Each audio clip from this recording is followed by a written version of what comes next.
so many feelings from so many people. I was getting text messages from people that are really big fans of Sting, that I have followed Sting for decades. Actually, they grew up. They were little stingers, as Sting called them in that article that he just released a couple days ago.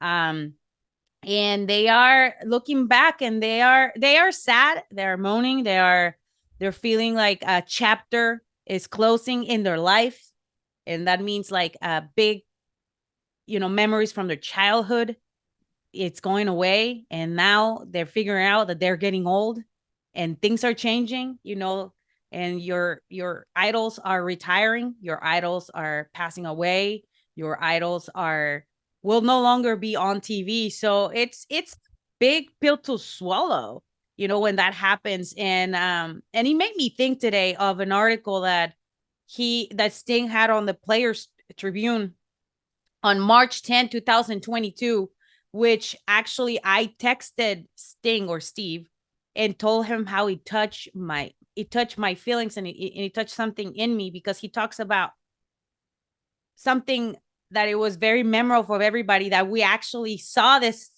Wednesday on his last entrance of Dynamite, when he was coming from the drafters, right? Yep.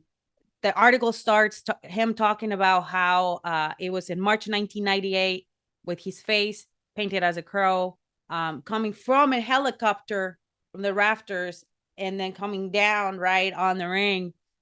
That he had the fame, he had the money, he had everything, but he was absolutely miserable. And um, and I feel like a lot of the people that are on top, a lot of the times, people don't understand how difficult it can be. You are empty, and that's like, this is where he finds a journey, and where he finds Jesus, right? um but this year is completely different. Like this year, 2024, uh at the break of his retirement, he comes down the rafters as a different person, as a man of God, as a father, as a husband, as an idol, that is ready to retire and is ready to make a statement, because he's doing it his way, and he's doing it the right way. So there's so many memories, so many things that people want to talk about, and we have a lot of guests today. But definitely, the fact that he's been able to reflect the last couple years, and he's been at AEW, has been really good. And I can tell you, I remember when they were like the rumblings that he was coming to AEW. I was doing commentary, and I was doing a lot of dark matches, and I think I was in commentary that night. And I remember uh him being introduced, and the lights were off, his music plays, and there's this, like, I don't know, it was like foam, but it's like snow. It starts coming and like filling the daily's place, and I was like, man, this is really cool. And then I hear, it is, like, oh shit, it's happening. It was real. So, and fast forward, when we were in LA, that was like one of the last pay-per-views that I called as a commentator in Spanish. Um, that made me a little a little sad, because that was the last time that he was gonna be from LA. And as many of you know, Sting is did a lot of stuff in Southern California. He actually got discovered in Southern California, and his kids were there. And he went after the match. He went and hugged his kids, and that place just erupted. It was full of people. Everybody was really excited, and I was just like, man, fuck! Like, every place that he's going is the last time that he's gonna be in those places performing. This is insane. Like, this is it. This is the last chapter, and it's absolutely amazing how he has been able to do this in the last 3 years, with like injuries, with like, because he's not just wrestling, just punching kicks. He's doing some pretty intense and high risk stuff that people his age probably wouldn't do. But he still looks really good. He believes that God has, he has him on his hands, and he continues to give a lot to the public. But man, I don't know. I'm just like, it's gonna be very, very sad for some people this weekend. Well, a few things from what you just said, Thunder. Number one is, me, and I talked about this with Tommy on the show yesterday. You know, Sting made his debut in 1985. Um, myself, Tommy, and Jonathan Hood taped a special edition of the Busted Open podcast that's dropping this weekend on Sunday of the matches that made us, and we talk about the Clash of the Champions between Sting and Ric Flair.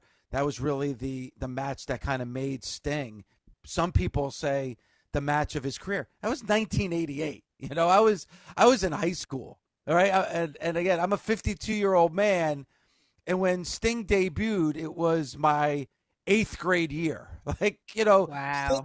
Sting has pretty much been there wrestling for my entire adult life and most of my childhood. Sting has been there. There's people who work on this show that Sting has been wrestling their entire time that they've been on this earth. That's a lot of years that Sting, and like you just said, still doing it at a high level. Where, on Wednesday night he was coming down from the rafters.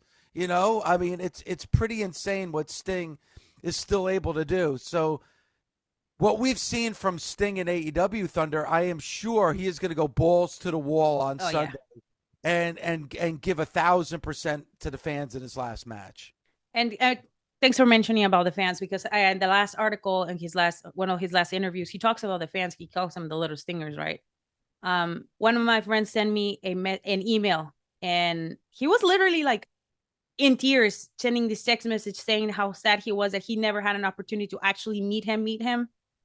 But he said for him, Sting and his retirement is powerful because he grew up and with him, and he was so important for him when he was growing up. Like, it was just like you with Cody Rhodes. When he was little, he used to wear the Sting t-shirt, and people used to make fun of him because he used to say that he was going to be a wrestler. He felt so connected with him because he was from the same area.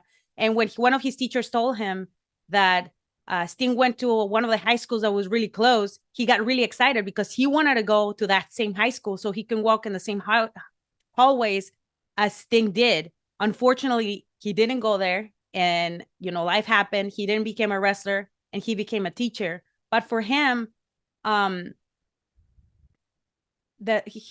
fact that Sting is retiring is powerful because he grew up with him. Sting was an icon for him, someone that he follows and he really believes as a superhero. And also another important part that as I started the show talking about this, Sting had so many facets in his career. As he became to age, his character became to develop, just like a lot of people they develop different characters in their lives. He adapted with the times and with the opponents to stay fresh and to mix things up like he did this time on his last run. So for my friend, Sting is the dude, is the person, and he's always gonna be something very important, and he's always gonna talk about him as a figure to follow. So I'm pretty sure there's a lot more people that feel the same way. All the little stingers that are not little stingers anymore, that are grown adults, and they grew up watching this man go through his stripes and tribulations and change in the most beautiful way. Because he could have stayed, again, an addict. He could have stayed completely miserable. He could have probably died of drug addiction, but he decided to take another journey and to take, life into a better way. And you can see it now. He's at peace with a lot of stuff, even with the passing of his father, and having to grieve through this. And then on top of that, grieving from, his retirement, and like, it's going to be a big deal for him and for everybody else that is following him. So it's going to be a tough night, and it's going to be a celebration of his career, but also, this is the final match of his career, and I do believe it is the final match of Sting's career. At his age and what he's been able to do in AEW, I think I don't think Sting is the type of person that a year from now or 2 years from now he might say, "Hey, I want to have one more match." I think he's good with the career that he's had. He's happy. This was the perfect way to end it. I think the way it ended in WWE probably left a bad taste in his mouth, and I know Yes. definitely left a bad taste in a lot of fans' mouths as well. So this is the perfect way to end his career. And there was a movie that came out, and it's actually been 20 years ago now, which I can't believe, but it's called Moment of Truth, and it's about Sting and his career. And as you said earlier, Thunder, about his change in lifestyle, him becoming a Christian, and his change in lifestyle, and it's really about, like you said, when he was at the height of his popularity, during the Monday Night Wars, the Crow Sting, he was at probably the lowest on a personal level in his life. And it really showed that over the last 2 decades, you know, you know, getting his personal life in order, finding God, going to TNA, and be able to end his career like he is in AEW on a high note. I'm sure these last 2 decades has been more fulfilling for him than his first 2 decades in the business. So I think you can honestly say that Sting's accomplished as much as you can possibly do. And very few people, Thunder, have the moment that he's going to have on Sunday where it's like all the attention's on him. It's going to be a sold out crowd in Greensboro. That's exactly where he met Ric Flair at Clash of the Champions in Greensboro, North Carolina. So his whole career comes full circle. So this is going to be a very, very special moment. And I'm kicking myself, Thunder. I wish I was going to be there. Unfortunately, I can't be there. I would have loved to be in Greensboro on Sunday night, but I'll be watching like everybody else. And it's going to be an event, Thunder, that I think we're going to be talking about for a long, long time. Yeah, we are. And I just want to mention something that Dak said on Twitter. And it goes back to what we were talking about, that a lot of people are going to be heartbroken. Finally taking time to sit back and think about it. Sunday night at Revolution, I'm going to be heartbroken knowing it's Sting's last match. The matches we had at Arthur Ashe and the one in Greensboro with Punk and MJF are memories I'll cherish for the rest of my life. From an 80-year-old kid to a 39-year-old man, he's been a role model for me. I'll never be able to thank him enough for what he's done for me and my family life. Revolution will be history. Thank you, Sting, for what you've given to our business. I hope we can all make you proud. And this is what he talks about in this last interview. He says that this is right here. The grace of God is upon me. He used me to touch people, and I'm so grateful for it. And I'm fighting for what I believe in. The interview where I said family is the most important thing is the most important thing I ever said. I'm fighting for all of my family at Revolution. So he knows he has this gift. I know it because when I talked to him personally, he told me that when he changed his life and gave it to Jesus Christ, like it really meant a lot more for him. And the same with his wife.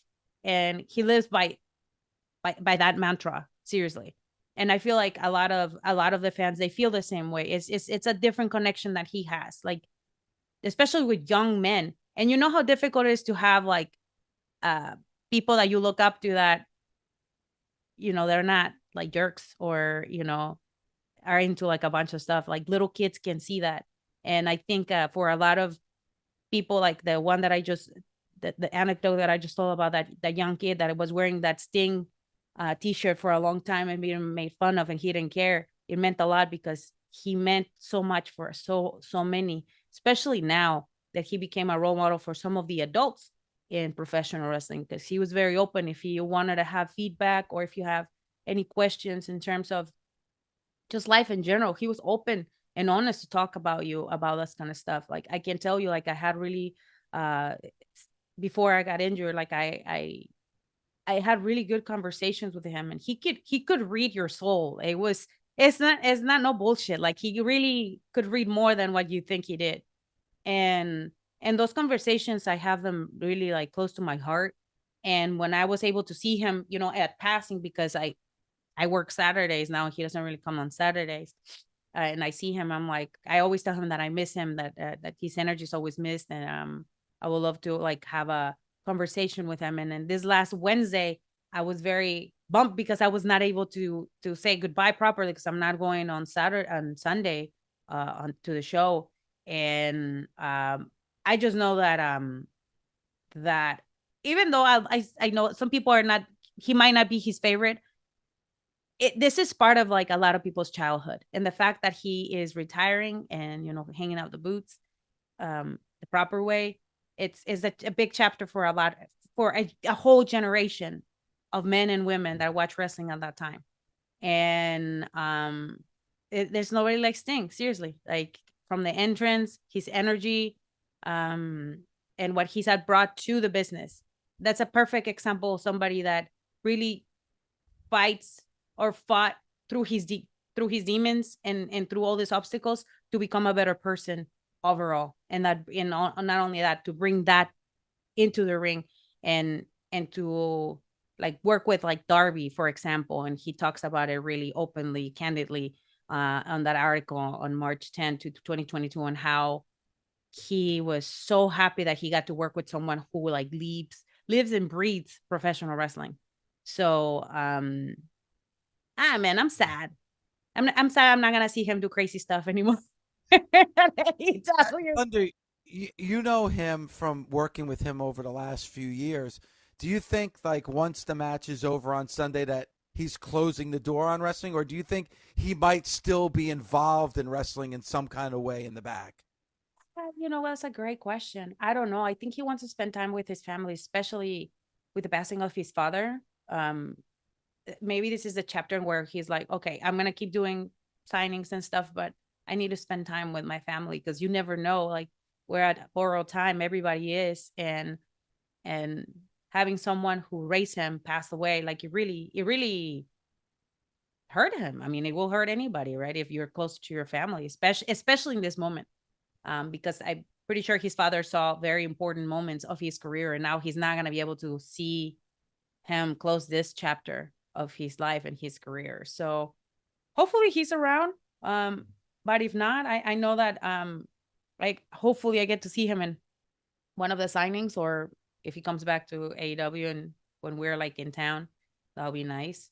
But yeah, I again, is for all of those who had the opportunity to work close with him, that had matches with him, um, and they were able to create a relationship with him.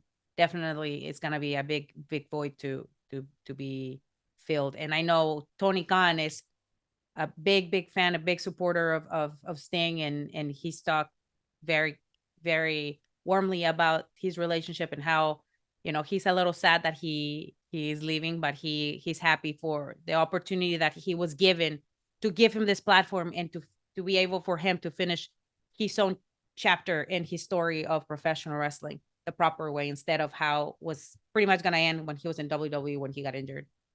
There's no doubt, and you got to give Tony Khan a lot of thanks for giving us this version of Sting, and the perfect way to end Sting's career. Again, guys, grab your Kleenex. I'm probably gonna do that on Sunday. I'm not gonna lie, because I'm a chillona. I like to cry, and I'm already crying. I It's so many, very very few people, David, that if you have the opportunity, and this is something that he mentioned with CM Punk when he was going to his office all the time, just asking him questions. When you have veterans like that have the time and the care to like pass it along, it's beautiful. There's very few people I have that close connection with. Was him, like it was on a personal level, and another one is with Dustin, and they mean a lot to me. And I know a lot of people are gonna have that same feeling that I have, in where it's like it's very nostalgic, and it kind of sucks that people that you love and care, they're not gonna be there. I know they're gonna be alive, but they're not gonna be there with you, like holding your hand.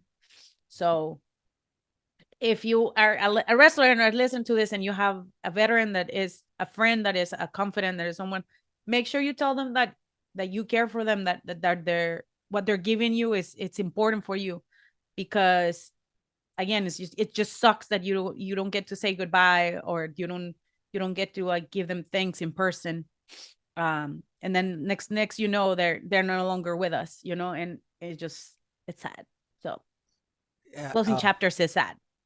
I understand Thunder, and Thunder. I'm sure that Sting has been a huge influence in these early years for AEW. Like, you think about AEW's been around for such a short time, so I'm sure he's been a huge influence, like you said, on yourself, but the entire foundation and the entire locker room of AEW.